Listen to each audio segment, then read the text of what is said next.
क्या लग रहा है कि आज मैं मजाक कर रही हूँ? बिल्कुल नहीं। आज मैं भुने हुए चने और आटे की इतनी अच्छी रेसिपी बनाने वाली हूँ ना, आप सोच भी नहीं सकते। ना घंटों की मेहनत, ना कुछ, झट फटाफट बनाकर रेडी कर लोगे। ये ऐसी रेसिपी है, पीसो कूटो पीटो और इसे बना लो। तो ये देखो, ये है गेहूं का आटा और फिर ये है भुने हुए चने।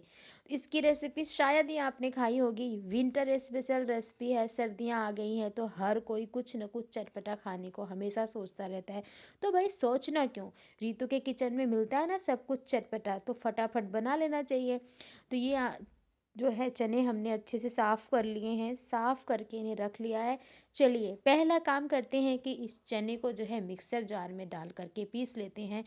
एक रिक्वेस्ट करनी है यार, वीडियो तो आप लोग देख लेते हो ना, कमेंट करते हो ना, सब्सक्राइब करते हो ना, हाइप देते हो।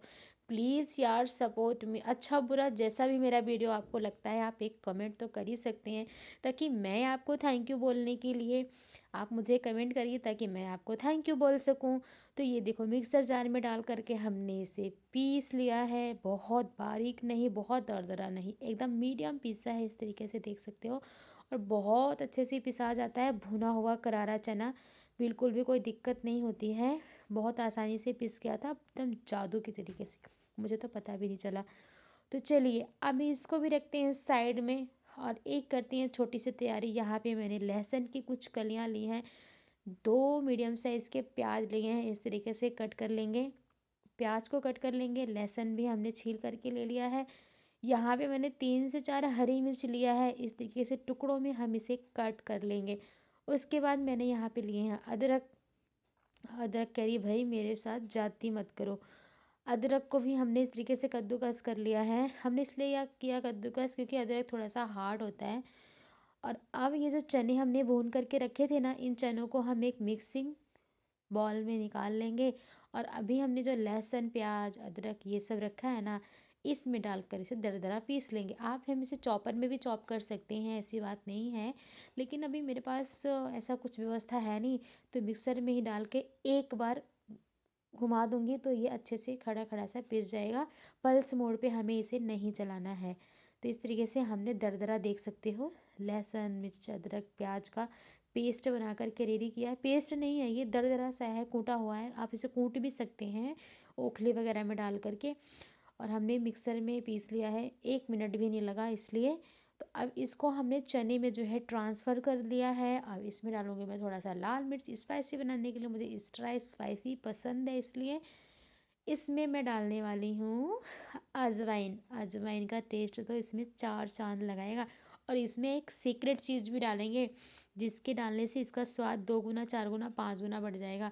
हल्का सा इसके अंदर जीरा मैं ऐड कर दूँगी।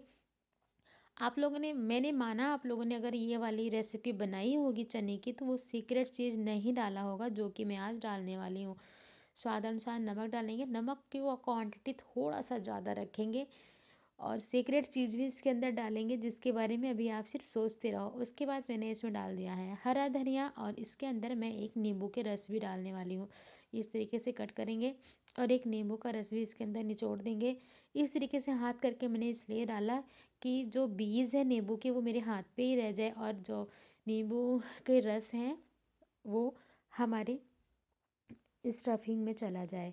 तो बस इस तरीके से जो है हम दो नींबू के दोनों फाड़ी को इसमें निचोड़ देंगे, देख सकते हो आप लोग। और अब इसे हम मिक्स करने वाले हैं। इतना चटपटा नाश्ता बनेगा ना, सोच भी नहीं सकते हो, बिल्कुल नहीं सोच सकते। तो भाई सोचना क्यों है, वीडियो देखते रहो, स्टेप बाय स्टेप वीडियो देखो और फिर फटाफट जाके अपने किचन में इसे बना लो।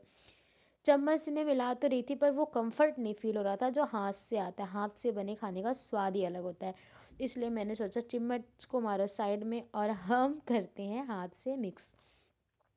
तो यहाँ पर मैंने इसे हाथ से मिक्स कर लिया है। अब वो सीक्रेट चीज़ क्या है देखना चाहोगे, यही है वो सीक्रेट चीज़, अचार का मसाला। तो हमारे घर में जो आम का अचार होता है ना, उसका मसाला इसके अंदर मैं थोड़ा सा ऐड करने वाली हूँ। उसका मसाला डालने से मैं क्या ही बताऊँ आपको, इस रेसिपी में 4 चांद लग जाएगा। इतनी चटपटी बनेगी, इतना स्वादिष्ट बनेगा। स्वादिष्ट तो बिना आम के अचार का भी बनेगा, अगर आपके पास नहीं है तो मत डालना, लेकिन अगर है तो फिर भाई डाल लेना। इस तरीके से देखो कितना सॉफ्ट सॉफ्ट हो गया है ऐसे। तो समझ जाना कि हमारी स्टफिंग बहुत अच्छी बनकर रेडी हुई है। ये स्टफिंग हमें आगे दिक्कत नहीं देने वाली है। तो इस तरीके से हमने इसे अच्छे से मिक्स कर लिया। चलो भाई, इसका काम हो गया, इसको रखते हैं साइड में। यहाँ पर ये आटा है फ्रेंड्स, सुबह हमने गूना था, दोपहर के लंच के टाइम की रोटी बना रही हूँ मैं। तो आटा हमने पहले गून के रखा था। अगर आपने नहीं गूना है तो इस तरीके के सिंपल गेहूं के आटे को जैसे हम रोटी बनाते हैं वैसे हमें गून लेना है, बिना कुछ डाले सिंपल आटा गूनना है। तो हमने पहले से गून के रखा था, तो इसलिए हम इसी आटे का यूज़ करने वाले हैं। आपने नहीं गूना है तो आप गून लीजिएगा। इस तरीके से आटों की बनाएंगे हम कुछ लोइयाँ। जितनी भी आपको पूड़ी पराठे खाने हैं ना, उतनी लोइयाँ बना लो। तो यहाँ पे मैंने आटे की इतनी सारी लोइयाँ बना ली है। इस तरीके से थोड़ा सा पैथन लगाएंगे और फिर इसको हम चकला, एक गोली सा पेड़ा बनाएंगे और फिर इसको बेलन से हम बेल लेंगे। छोटी सी पूड़ी बेलेंगे और फिर क्या करेंगे, हम इस स्टफिंग को थोड़ा सा गहरा करेंगे इसको। उसके बाद इस स्टफिंग को इसके अंदर डाल के इस तरीके से चारों तरफ से घुमा के इसे हम बंद कर देंगे। इतनी बारीकी से बताने का मतलब ये है कि जो बिगिनर्स हैं, जिनको बिल्कुल भी खाना बनाना नहीं आता है, ये रेसिपी देखकर वो भी बना लेंगे। और हाँ, एक ख़ास बात यहाँ पे ध्यान रखने वाली बात क्या है कि बेलन को, ये जो मैं बेल रही हूँ पूड़ियों को, पूड़ी पराठे रोटी जो भी आप इसे बोलो, तो इसे मैं एकदम दबा दबा के नहीं बेल रही। दबा के नहीं बेलना, नहीं तो फिर ये फट जाएगा। एकदम हल्के हाथों से प्यार से इसको बेलना है। तो एकदम हल्के हाथों से प्यार से मैंने इसे बेला, जिससे कि देखो बिल्कुल भी नहीं फटे भाई, बिल्कुल भी नहीं। गरम तवे पे इसे हम डाल देंगे। सेम टू सेम इसी प्रोसीजर से दूसरा वाला भी हम बना लेंगे। 2 से 3 मिनट तो बनेगा ही, टाइम लगेगा ही एक बनने में। कोई बात नहीं, टाइम लगने दो, हम भी अपना काम करेंगे, हम भी पीछे नहीं हटने वाले हैं। तो एक तरफ दूसरा वाला नाश्ता हमारा हो रहा है तवे पर, और दूसरा हम इस तरीके से स्टफिंग को भर के इसको हम बना लेते हैं और इसे हम पलट देंगे। हल्का हल्का सा रेड रेड हो गया है, इसे हम पलट देंगे। आप इसमें ऑयल, घी, वनस्पति ऑयल, घी, मस्टर्ड ऑयल, जो भी आप लगाना चाहो इसमें लगा सकते हो। तो हमने इसमें ऑयल लगा दिया है और अब हम दूसरी तरफ भी पलट करके लगा देंगे, क्योंकि तवा हमारा जो है वो एकदम गर्म था फ्रेंड्स, गर्म हो चुका था। इसलिए दोनों साइड जो है चिट्टियाँ पड़ गई थी, तो हमने दोनों साइड ही इसके ऑयल लगा दिया है। और बस अब हम इस पराठे को बेल लेंगे। पराठे को बेलने का तरीका पहले ही बता दिया, हल्के हाथों से बेलना है। जैसे ही आपने हाथ भारी करके बेलना स्टार्ट किया तो आपकी जो स्टफिंग है वो निकलने लग जाएगी पूड़ी पराठों से बाहर।